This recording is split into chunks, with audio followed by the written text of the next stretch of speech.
There's a huge debate among city leaders about how to split 28 pots of money. The cash would be earmarked for new city streets, sidewalks, or other infrastructure repairs. But first, aldermen in the city's new 14 wards have to figure out how to spend it. As our political editor Mark Maxwell reports, that process can hit a few snags along the way. He's live downtown tonight. Yeah, Kelly and Mike, I'll give you one example. 20 years ago, these ward capital funds sat dormant for so long, they accrued more than $3.5 million in interest alone. Now, the city is dividing up all that old money plus interest and the new funds that go out every year to each of these new wards. But the old systems, the old problems in the system, still bog down a city that has a long list of deferred maintenance. When it comes to repairing streets in St. Louis, how money moves is confusing. There are more than a few speed bumps along the way.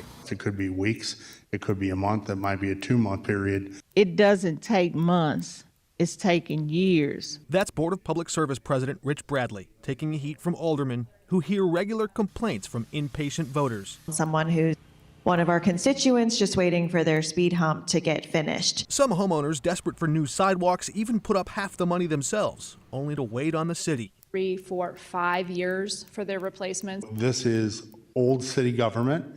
This is the way the process is written in law, in the charter. In some cases, the delays are etched in the city's founding documents. At the end of the day, we have to follow the charter as far as how we bid our contracts. In others, the delays could be stuck in someone's inbox. Well, many times what happens is someone sends an email and they say, I would like to do a project, and we give them information, but we never get a full sign-off. Did I hear you right that some of these projects might have died in an email thread?